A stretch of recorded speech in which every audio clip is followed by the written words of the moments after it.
Well, hello friends, this is Dave at Dave's Raised Bed Garden. I'm actually sitting out here in my garden. Yesterday we had quite a bit of rain. It started out like only 30% chance of rain, but it ended up raining all day. The temperature was a lot cooler, and so the temperatures were lower and everything. So of course I wasn't able, or I didn't get down here to the garden to even look at it. I actually put a little quick tip out there today, is that what I'm showing is that by being able to come out here on a daily basis, even if it's only for 5 minutes, coming out here and doing a quick check of your garden will give you an idea on you as a gardener, what you need to do, and then how you need to do it, and then be able to hopefully learn from it, and then try to seek your education to make you a better gardener. And then just like what I've been able to do, and then to be able to go out here and then actually work with my plants. Now coming out here, we are in June, is actually June the 8th. One thing that I've noticed in my zone in 7B in Tobaccoville, North Carolina, is that we have had more cool weather than normal. Normally at night the temperatures are in the 60s and the highs are in the high 70s, mid 80s. I've even seen it get up hotter to the even 90 degrees, but normally we're talking about in the 80s, the high 70s or so forth, and then at night being in the 60s. Now since I'm telling you this and everything, that what I've noticed is that one problem by coming out here, and I've been checking it, I actually did a quick tip a couple days ago, it might have been a little bit longer, it might have been last week, and I was talking about self-pollinating as far as what we do in the garden.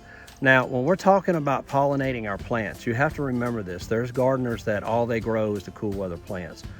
A lot of the cool weather plants, and I'm trying to think in my head, are there any that need pollinators? I can't really account for what I grow that need to be pollinators. If I go over and look at my actual cool weather plants that I have, that I'm actually going to be picking the beets tomorrow, and then also I'll be working on my cabbage in the next few weeks and everything.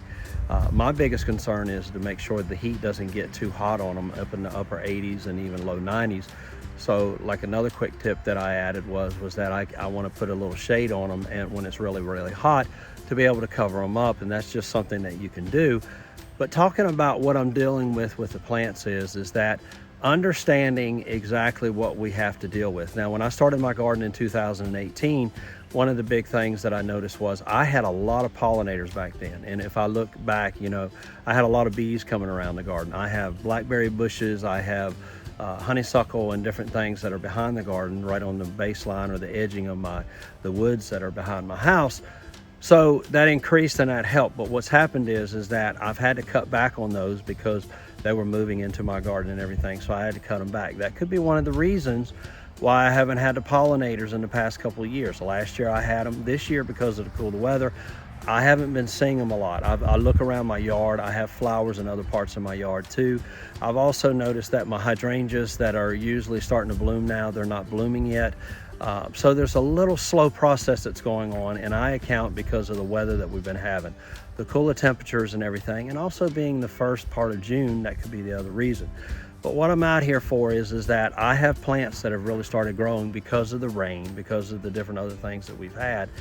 I need to come out here, and now that I see that I have a lot of flowers that are coming on my plants, the warm weather plants, my cucumbers, my squash, my tomatoes, they're starting to get them, they're getting up there in size a little bit. So I want to make sure that I'm doing my job as a gardener to make sure that I'm getting what I need to do as far as giving my plants what they need. Now when we're talking about pollinating is that what normally happens with is that the bees and the other insects that pollinate is that they get the pollen from the male flower and go to the female flower. That's where you get your production off of your produce. Now here's a problem that you can have, especially with young and immature plants, and then if it's improper watering, if it's improper nutrition, and a lot of different aspects, and even the cooler weather, you can get smaller produce like squash, yellow squash. I have some on here that are very small. They're only about 1.5 inches to 2 inches in diameter.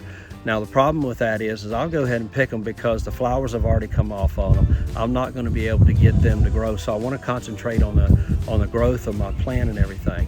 When we're talking about flowers and we're talking about what we're dealing with our plants, you have to understand, and it's all part about educating yourself, that what do I need to look for in the flowers. And I'm going to turn the camera around and kind of show you, because cucumbers and squash, they basically do the same thing. Tomatoes, they don't.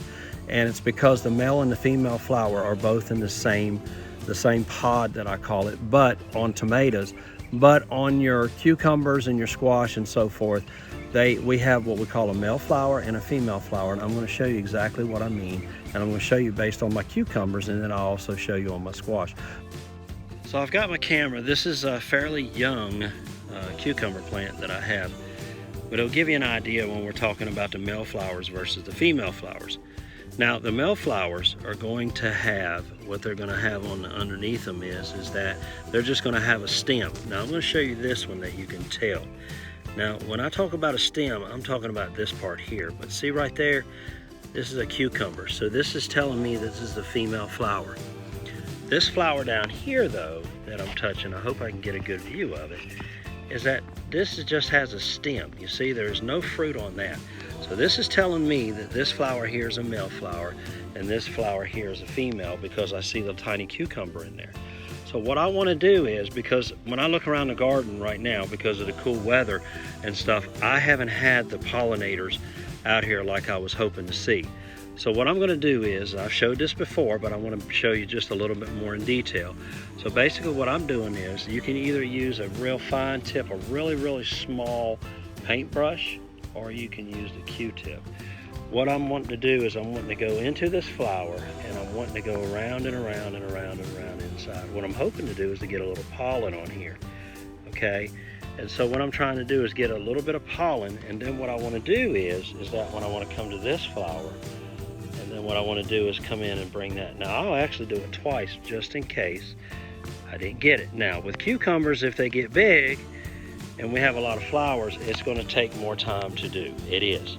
So what I'm trying to do is encouraging that cucumber. Now when I say that, by doing this with these flowers is that they get a lot. Now when they get bigger, what I'm hoping is that when time comes on and everything, that these cucumbers, as they grow and they get up this lattice and everything that I have made out of the cattle panel, what's going to happen is that I'm going to get more flowers. You can see the flowers over there on those, and then so forth down there.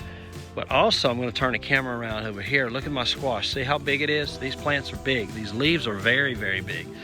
Now they have the same flowers. They're much, much bigger, but I've got to allow the pollinators to get in there. Now I have actually already gone through, and I've actually gone in here, and I've actually came in here and worked with my flowers. Now as I'm looking at it, and I'll just show you this big flower here. You see this here? This is a big flower, okay? As I bring the camera in, you see this is a male flower. See, that's nothing but stem there, okay? But then when I come over to another one, and I think this is another male flower, but this one here that I'm going to poke to, see this one here underneath here? This underneath here is actually a zucchini. You see that I can tell that from what I'm looking at. That's actually a zucchini that's on there. So what the problem is I wanted to make sure. So what I did was, because this male flower was not open, but this one here was, that I actually come in there. Now there is a tiny pollinator in there. You see that? That's encouraging to me. That's a positive that I have. So they don't necessarily have to be honeybees as long as they're pollinating. But what I did was I went from that flower that I just showed you, and I came into this flower, and I actually put it inside. Let me show you what it looks like. Let me see if I can get it in there. I went right in there in that middle right there, and I actually put that around that. And so what I was trying to do was put the pollen that I got from the male flower to the female flower. So that's what I'm doing about self-pollinating. Now it takes time. I'm not gonna lie to you. It takes time. But when I do an inspection, when I come around here and I look at it, and I'm walking down here for a reason, is that when I look at my flowers on this garden, on this one right here, all I see are male flowers. I don't see any female flowers that are open. I have this one that are doomed, but they're more open. Now, what happens is I've got to figure out what time maybe that my pollinators, the bees, are actually coming in here. So I need to come out here at different times. Because of my restriction that I have, I don't get out here too early, because I try to make it up at about a time that when I can get out here. So it's about 10:30 right now in the morning. It's a little breezy, it's in the 60s. And so what I do is I just got to try to get out here. Now another thing that I'll show you later on is that, as you can tell, I'm going to back this camera away. You can tell all of the size of this that I have in this squash. It's beautiful. It's tall. I'm actually standing up beside of it. It's actually up to my waist. but these are very, very big leaves. Now this is okay, the pollinators can get to it. But squash plants can get so big that what I will do is I will be pruning some of these leaves back to open up, allow, because number one is, this is a raised bed, and you can see around here, it's about 18 inches, I would say probably less than that, down in there. So that I want to allow the air to get in there. So important to me is to allow the oxygen to get into my plant. The second thing is when I clean those out and I get some of those leaves out, it allows not only the oxygen to get to my plant, but allows these pollinators to see these flowers, and hopefully these flowers are going to bloom because they need the sunshine as well as the other part of the plant does too. So what I'm hoping is that what I'll do is I'll actually prune it back a little bit, allow for my flowers to come out a little bit better, and then hopefully I'll get the pollinators in there. So this is what I need to do because my squash is just not coming in the way I have. I have some small squash in there. So basically the plant that I showed you right here that had the male flowers, and then what I did was that these female flowers, I will come and I actually move the pollen from the male to the female. And that's how you self-pollinate and everything. It's the same way what a bee would do. So this just gives you an idea based on what I'm looking at. But coming out here and being able to look at my plants to see what they're doing, then it allows me to see what I need to do to make my garden even better. So as I take a look around my garden, now my tomatoes are fairly small. Now I have some that are smaller that I'm gonna actually pick the flowers on. But I'm not gonna pick this one. As you can tell, this stalk right here on this tomato plant is getting thicker, it's getting bigger, it's getting stronger. I'm actually gonna come in here and take this little sucker that's starting to grow in here. And I'm taking that away because I do what I've called the single stem. You can see this right here. See, this would be a limb to it that you can see. And then this is the main branch. This one right here is actually the sucker. I wanna get rid of that. Okay, by getting rid of that, this is the single stem method that I'm doing.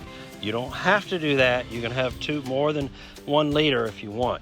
But when we're talking about these flowers, what happens is that the male and the female flower is in the same pod. What I'm doing is that by taking the stick or the stake that it's on, by vibrating it, you can see this thing vibrating, or even taking the plant and moving it and vibrating, what that does is that causes, if I don't have pollinators in here, that causes these flowers to pollinate. And so what I'm able to do is by shaking the branch or shaking the where it's staked to, the stake, is I'm allowing these plants and I'm actually gonna pollinate and help pollinate. These are what you can do with your tomatoes. Now these ones are fairly small, okay? I've got some dandelions in there, but I am not gonna pull those dandelions. There's a reason, because I want to be able to give my plants an effort to be able to get these pollinators in here. So by doing that, another way is that because the flowers are down here but so long, what I recommend is that being able to go around the perimeter of your garden and actually put flowers out there. You can see on the outside as I move up here, you can see the little clover that's out on the outside. I will keep that clover as long as I can. Now I do cut the grass, or I have somebody cutting it right now, but what I'll do is that I will keep this as long as I can, because the bees like to come out here. And then hopefully what's going to happen is that the bees will nest down here, and then what they'll do is that they'll give my garden the pollinators that I need to help my plants. You can see another flower here. This is one of the squash plants. As you can tell as I'm looking at it, this is a male flower. How did I tell? Because of the stem. A female is going to see the little fruit underneath it, and you will see it. So that's how I can tell. The spinach doesn't require pollinating from it. Since you can see the spinach here, I've got some big spinach. Well, it doesn't require the pollinating. So what it does is that I can come in and I just grow. It's an easier way for me to do, but I just don't want cool weather plants. And then I can't grow cool weather plants unless I have a controlled temperature and a greenhouse and so forth that I'm not able to do. So I want to be able to have my warm weather plants. And so when I just take a quick view around your garden to see what you need to do, to see what possibly you can do to make your garden better, then that's what you want to be able to do. Well, I hope again that this video is something that you're able to use and something that you'll be able to look back on and to maybe help you in your gardening experience and everything.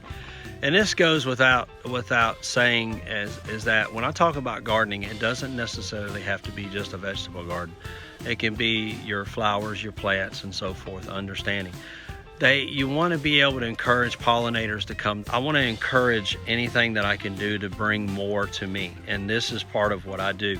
The little bit of money that I spend that actually to build this garden, to do the things, is something that what I'm hoping is that I'm going to be able to get something in return, whether I'm able to give to other people, whether I'm able to use it for my family, and then hopefully to store up some that we can enjoy later on in the season, and even through the winter and everything.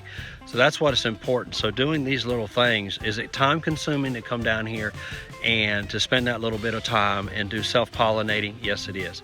It takes a lot of time, and some people just won't fool with it and just say, well, let Mother Nature take its course, and that's okay. You can do that.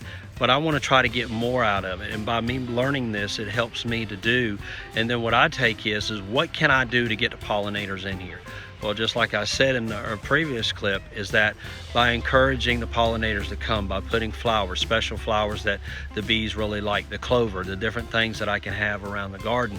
And then, like, you know, I have the dandelions that's actually in the garden. I'm not going to take that away, because when I walk through the lawn and I have a dandelion growing out there in the yard, guess what? I see pollinators on it. And so I want to encourage that. Anything that I can use to increase the pollinators to come to my garden, that's what I want to do. What I'm hoping for is that, yes, the temperatures are going to be cooler, unfortunately, at night this week.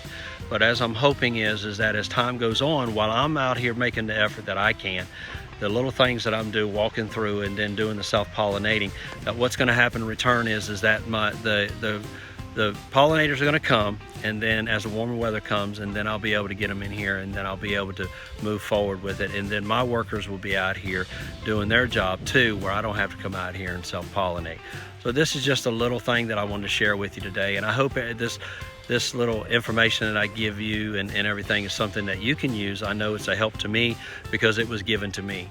And so from Dave at Dave's Raised Bed Garden, I thank you for being a part of my group. I thank you for being a part of my Facebook page, liking my YouTube channel, and I just thank you for just watching and taking the time to watch the videos and everything.